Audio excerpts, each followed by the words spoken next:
Hello everyone, welcome back to Think Lab by Saurabh. So we are continuing our machine learning complete course. So in the previous lecture, we learned about the pandas and how pandas help us work with the data sets. And today we are going to learn one of the most important steps in the machine learning projects, and that is the data cleaning and pre-processing. So before giving the data to machine learning algorithms, we cannot simply take the raw data and train our model, because real world data is usually messy. It can contain missing value, it can contain duplicates record, it may contain incorrect values, it may contain outliers, it may contain the categorical variables, and numerical variable may exist on the completely different scale.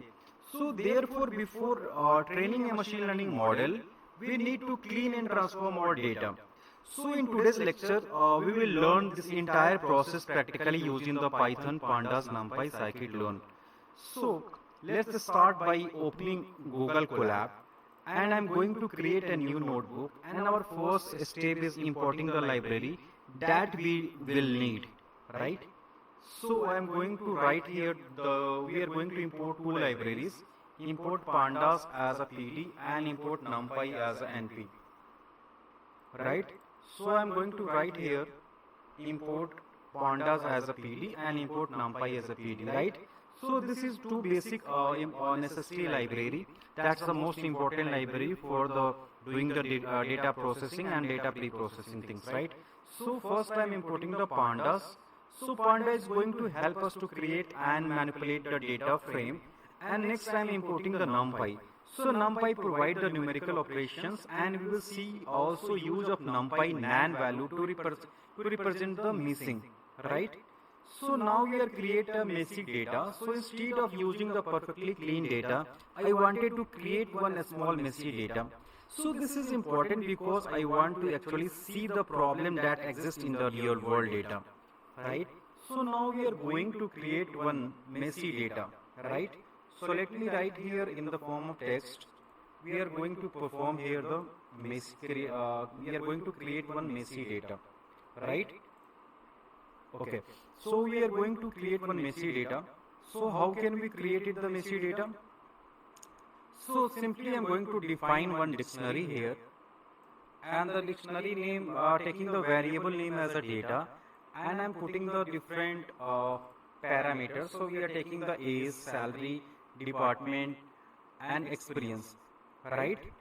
So here I'm creating the Python dictionary we call the data, and the first column is the age, and notice that I have intentionally inserted a missing value using the NP nan, right? And the second column is the salary. Again I have inserted a missing value, right? Inserted a missing value here in salary. And this column is department. The third column is a department. So this is a categorical variable because it contains the categories such as IT, HR, finance. And the final column is experience. So it's also include some unusual values, right? For example, an age of 120 and experience of 50 years may require investigations. So now I convert this dictionary into the Panda data frame, and finally we will display the data frame. So how can we create the data frame with this messy data? So we can simply define as a df. Df is a data frame. Then we write here the pd.data frame. So I'm going to run this code. Okay. After that, I'm going to define the data frame here. So simply we are writing df is equal to data frame data, right? And now we are going to display the data. So how can we display the data? With help of df only, right? So you can see here these are the data we have created, and these are the null value. You can see there is a missing value and null value is also given, right? So now we are going to understand the data. So before cleaning the data, we should first understand the data set. So how can we understand the data? So we are going to define the head functions. So let me write here. I'm going to just write in the form of text, right? We are going to define as a understand the data, right? So here before cleaning the data, we should understand the data set, right? So we are going to write here the df is equal to head, right? So we are writing df dot head here. So you can see we are writing the df dot head, okay? So you can see we are getting the 5 data, right? If you are going to write here the in place of this argument, if you not pass the argument inside the parenthesis, so it will show the top 5. If you are going to write here 3, so it will only show the 3 things, 3 rows, right? So only head function displays the first 5 row of our data set, and it gives us the quick overview of the data and the data looks like, right? So now we are going to define the shape. Okay, so we want to, so shape will be the shape function define the dimension of our data set. Okay, and the first number represent the row and the second number represent the columns. Okay, if you see the dimension here, right, if you are going to write the dot shape function, so it will see the dimension here. Okay, so it's showing 8 into 4. It means the 8 is the row, 8 is the row and 4 is the columns, right? Okay. Now we are going to check the data.info, right? So info is extremely useful during the data pre-processing, right? So we are going to write here the df.info info here. So it's tell us the columns name and it's also tell us the data type, and it also give us the information about the null values, right? Now we are going to define as a def describe. So describe function provide the statistical information about the numerical column, right? So it will provide the statistical information about the columns, about the data. So simply we are going to write the df.describe, right? So you can see here we got the mean, median, mode and the different quantile 75, 25, right? We got like also we got all the information related to statistical, right? And this can also help us to identify the suspicious value. Now we are going to find the missing value here. So how can we just find the missing value? So we can simply write here the is null, right? So going to write here the def is null, right? You can see you will get the missing value. Def is null, right? So we got the missing value. So true is true represent the, if you are writing a true means the value is missing and false means the value is present, right? So is null check every cell and tell us whether the value is missing. If there is true, it means the value is missing. If there is false, the value is present, right? After that, we are going to use the df is null sum, right? So this is an important command. So instead of looking at every individual cell, we can count the missing value from each column. And here we can see the age containing the missing value and salary also containing the missing value. Okay, so let me write here is null sum, right? So you can see here we got the information about the how much missing value is there in the in age and salary, right? Now we are going to handling the missing value.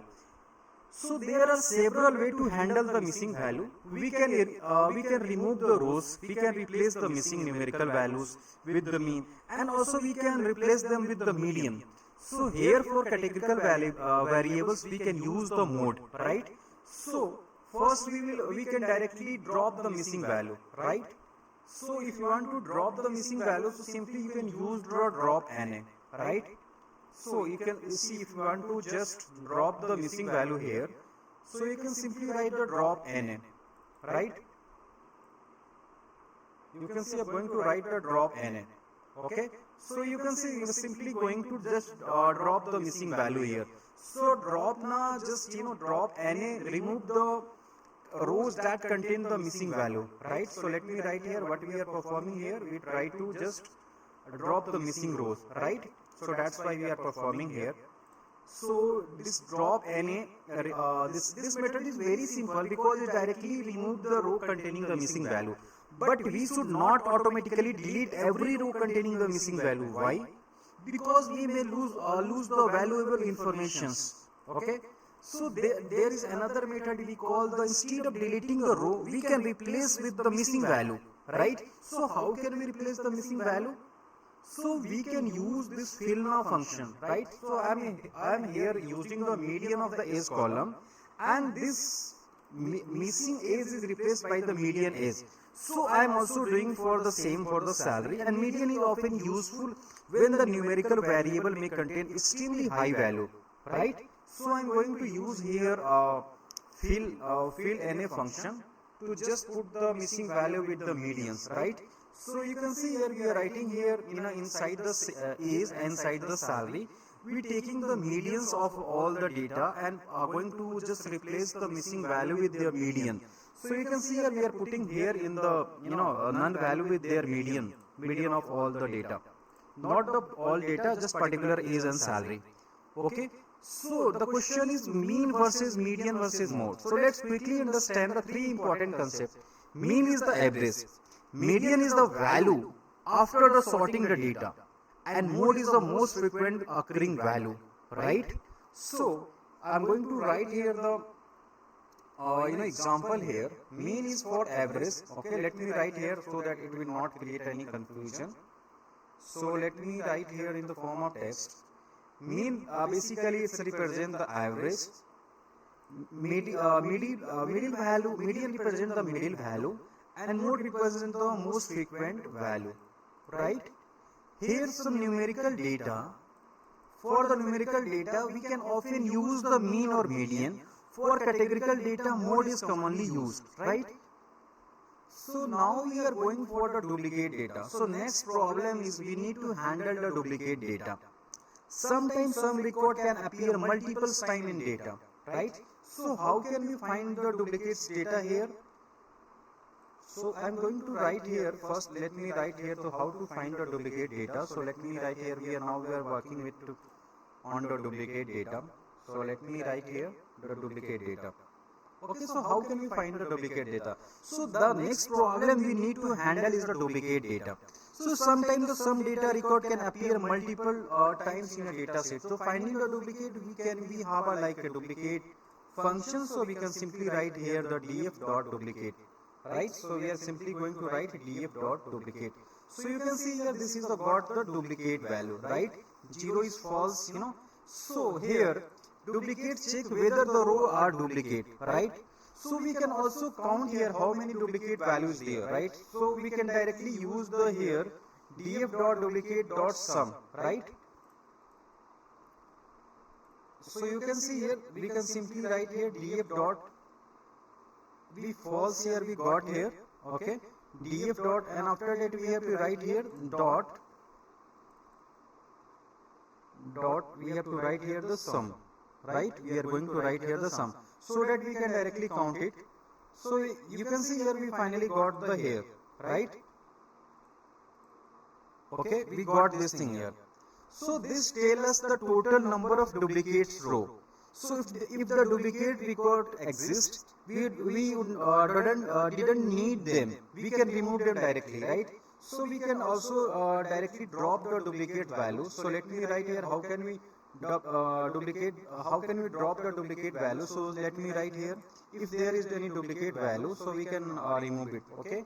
So I am going to first let me check the duplicate sum is nothing. Okay, I am going to remove it. Okay. For removing, we are going to write here the df dot drop underscore duplicates, right? So how can we write here? Let me write here this thing. We are writing df dot duplicate, okay, and we have to use the drop, right? So you can see here we can finally drop the duplicate value, right?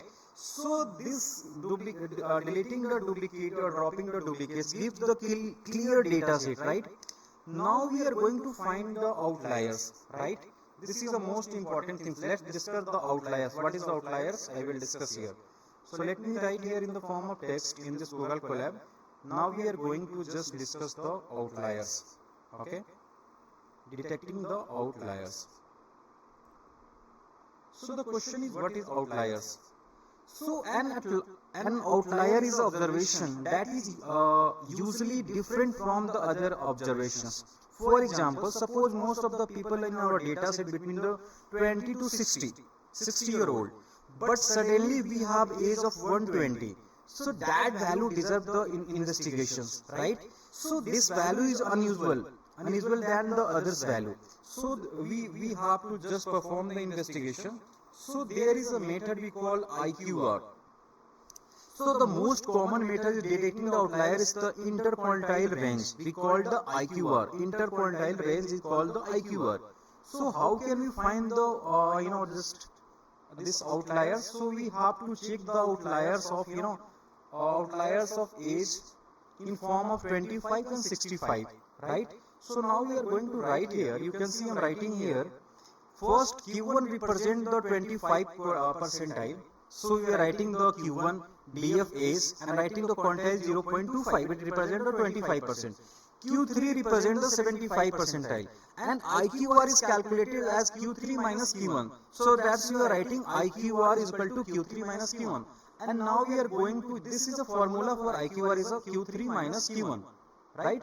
So this is a basically formula here. So after this formula we can calculate here the IQR, right?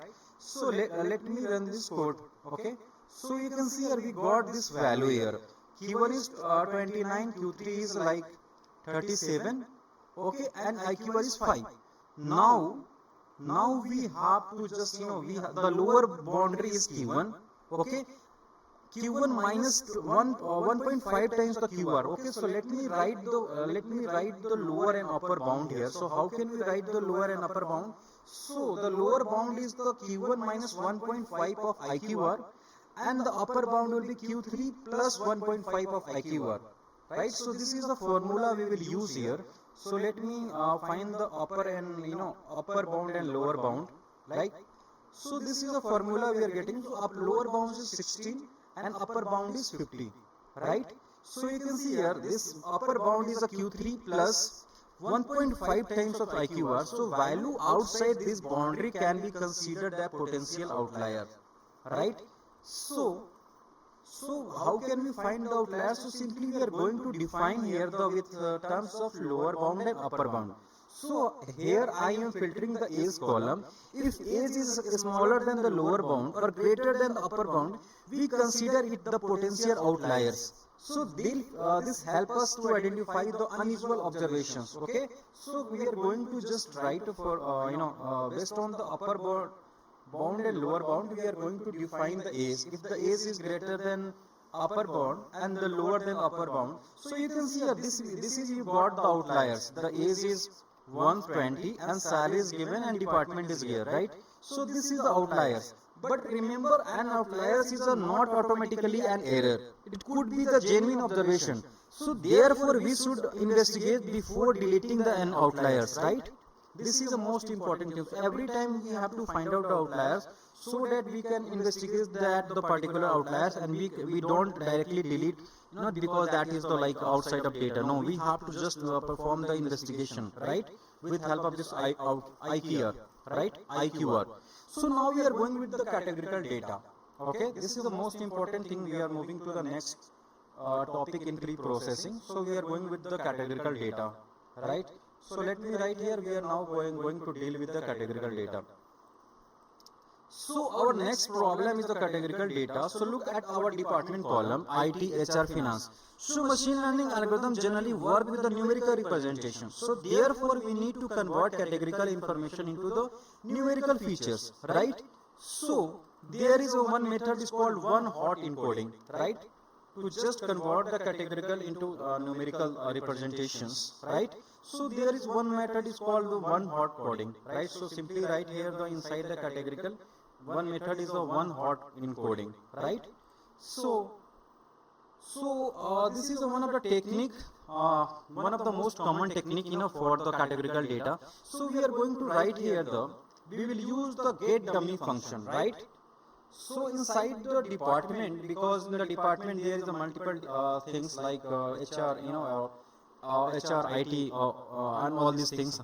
So now we are going to define one variable df dot underscore encoded, and we are going to use this function get underscore dummy. You can see here get is equal to dummy is a convert the categorical variable into the dummy indicator variable. So each variable convert into the 0 and 1 variable in a different, they are the different, right? So we are going to perform here this one get dummies here, right? And now we are taking the column as a department and data type we are taking as a init, right? So now we are going to run this thing. So you can see here in the department, we got the department like this is a department finance, this is a HR department, this is a department IT, right? As per the we got the one, it means this person is belong to finance, otherwise it will become 0 because this is not belong to HR and IT. So finally we convert these things. So get dummies convert the categorical value in the separate columns. For example, item IT becomes one columns, HR become the another columns, and the finance become the another column. So this value represent using the 0 and 1, right?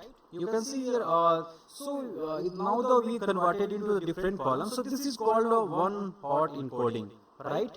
So we can see, why not simply use 1, 2, 3? So you might be wondering why we are not simply assigning the number HR is equal to 1, IT is equal to 2 and finance equal to 3. The problem is that this can create a false mathematical relationship. The model might be interpret the finance as a greater than HR and HR is a greater than IT. So but department don't have any such kind of order. So that's why we are using the one-hot encoding for the appropriate and for the nominal categorical value, right? So now we are moving with the feature scaling.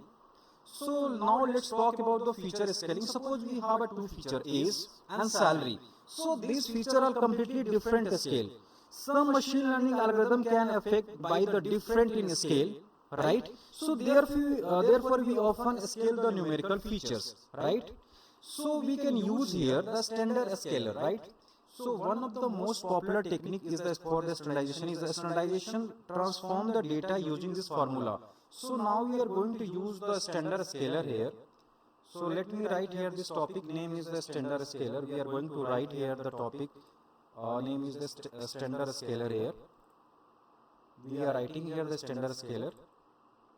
So so here if there is a formula of standardization of data, x minus mean divided by the standard deviation. So you can see this is the formula we will use for the standardization of data. So you can see we are going to write here this formula. Okay. So we will use this formula for standardization of data. Okay. So you can see here we will for standardization of data we have to just call the Scikit-learn library. After that we have to just perform the we have to call the function StandardScaler, and then we have to define the numerical columns here. We can see we are going to use the Scikit-learn preprocessing, import StandardScaler here, right? So first import the StandardScaler from the Scikit-learn, then I created the StandardScaler objects, and next I created a list containing the numerical column that I want to scale, and finally I use the feed transform, and this feed learn the statics from the data and transform apply the scaling, and feed transform the perform the both operation together, right? So that's why we use these things, okay, with help of this StandardScaler, right? So once we are running this code, you can see here we perform the StandardScaler here, right? So after that we are moving to the train and test split, right? So there is one of the most extremely important pre-processing step. We need to divide our data set into the training data and test data. So the training data used for the model to learn, and testing data used to evaluate how well the model performing on the seen data, right? For that we can simply write here from the Scikit-learn import train underscore test split. Then we use the hot encoder, right? Because we have already used it in the above code, right? So you can see here we are calling this library Scikit-learn train dot split here, right? X represent the input feature and Y represent our target variable. I am using the salary as a target in the demonstration. Train test split function divide our data set. So I am using here 80% of training data and 20% of our testing data. And random state is 42. That will make the split reproducible, right? So we are performing these things, right? So once you run this code, okay, then you understand the complete thing. So let me run this code here. Okay. So you can see here, this is a training size, this is a test size, and this is the Y test size, right? So let's summarize the complete pre-processing workflow. So you can see here we will basically performing here this step till now. Till now we have performed here this step in the pre-processing. So let me write here. First we took the raw data, then we understand the data, Then we handle the missing value, remove all the duplicates, detect the outliers, encode the categorical variables, scale the numerical features, then we perform the trace train speed, and finally we'll move to the machine learning order. So this is a general workflow we will follow throughout our machine learning project. Of course, not every dataset required every single step. The pre-processing strategy depends on the dataset and the machine learning problem, right? So before finishing the today lecture, let's look some of the most important command together, right? So we use this first we use the command to find the first 5 row, right? Then we check the save here. So let me summarize all the codes together here. So I'm going to write here this all the codes together. First we you can see we perform all this thing here, right? You can see on the screen. So this is the final sale for the quick health check for our data set. We can inspect the first row, then we check the shape, then we inspect the data type, then we count the missing value, and then we check the duplicates, and we look at the statistical information, right? So this thing we perform here in our today's lecture here. We perform each and every sequence here, right? You can see we perform all this thing here. So in today's lecture, we learn one of the most important stage of the machine learning project, data cleaning and pre-processing.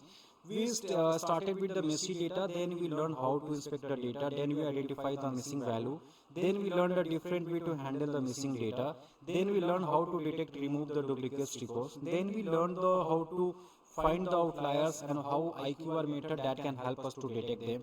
Then we learn how to convert the categorical variable using the one-hot coding. We also learn the feature scaling, and finally we learn how to divide our data set into the training and test data.